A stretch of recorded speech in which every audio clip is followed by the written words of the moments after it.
Um tigre adulto, no topo da cadeia alimentar, pode perder uma luta em poucos segundos para um urso que muita gente ainda acha lento, fraco ou inofensivo. E quando isso acontece, o tigre não apenas recua, ele foge sabendo que um erro ali pode significar cegueira, fome e morte.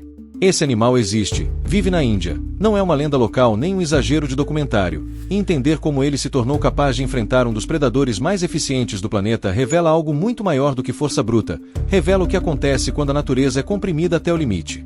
O urso preguiça não deveria ser temido por aparência, mas por comportamento, porque diferente de quase todos os outros grandes mamíferos, ele não hesita, não testa distância e não ameaça para intimidar. Quando se sente surpreendido, ele ataca imediatamente, e quase sempre mira o rosto. Olhos, focinho, boca. Não é instinto de caça. É instinto de sobrevivência levado ao extremo.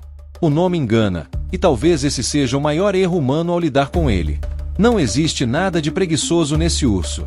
Ele se move rápido em curtas distâncias, reage com explosão e tem uma tolerância quase zero a encontros inesperados.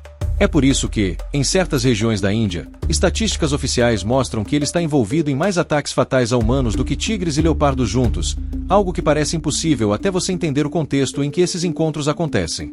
O habitat do urso preguiça está encolhendo há décadas.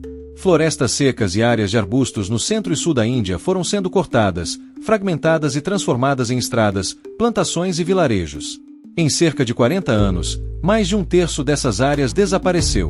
Isso não expulsou apenas o urso. Empurrou todos os grandes animais para os mesmos corredores estreitos de terra, criando encontros cada vez mais frequentes e perigosos. O urso preguiça não foi feito para fugir constantemente.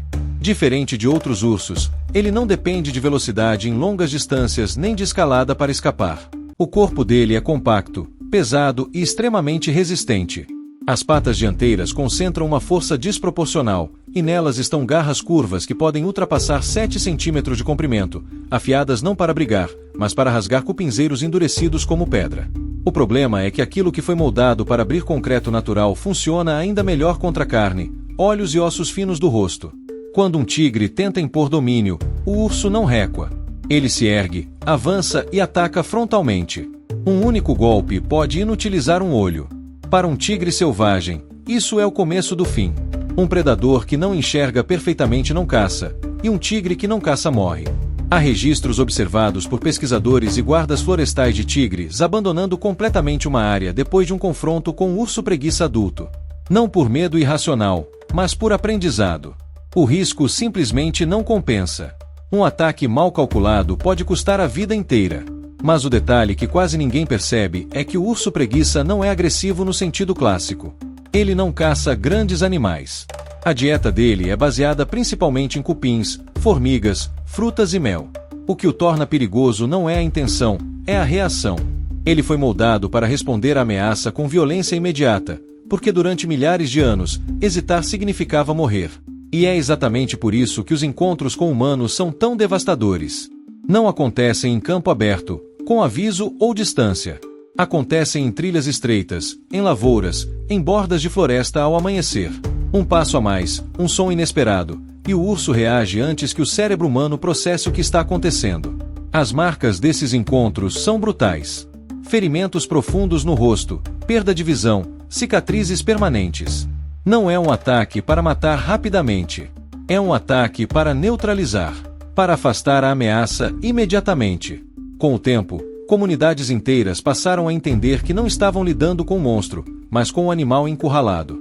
E essa mudança de percepção salvou vidas.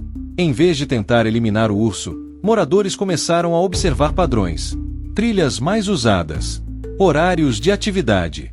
Sons específicos, como o resmungo grave e contínuo que ele emite enquanto se alimenta de cupins.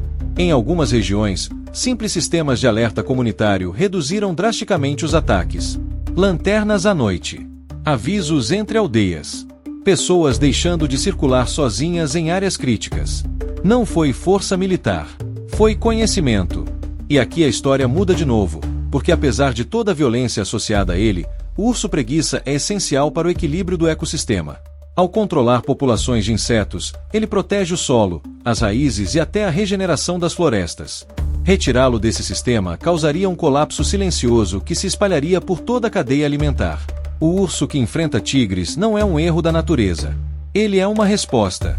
Uma resposta a um ambiente cada vez mais fragmentado, mais barulhento e mais hostil. Ele não escolheu ser perigoso. Ele se tornou perigoso porque o mundo ao redor não deixou outra opção. E talvez a parte mais desconfortável de toda essa história seja essa. Quando um animal precisa enfrentar tigres, humanos e o colapso do próprio habitat ao mesmo tempo, não estamos diante de um vilão, mas de um sobrevivente extremo. Entender isso muda tudo. Muda a forma como enxergamos ataques, conflitos e até medo. Porque o urso preguiça não é um aviso isolado. Ele é um sintoma. Um lembrete vivo de que quando a natureza não tem para onde ir, ela não pede licença. Se isso te fez olhar para esse animal de uma forma diferente, comenta aqui embaixo o que mais te surpreendeu. Pouca gente conhece essa realidade, e perceber isso pode ser o primeiro passo para enxergar a vida selvagem como ela realmente é. Sem fantasia, sem heróis, apenas sobrevivência levada ao limite.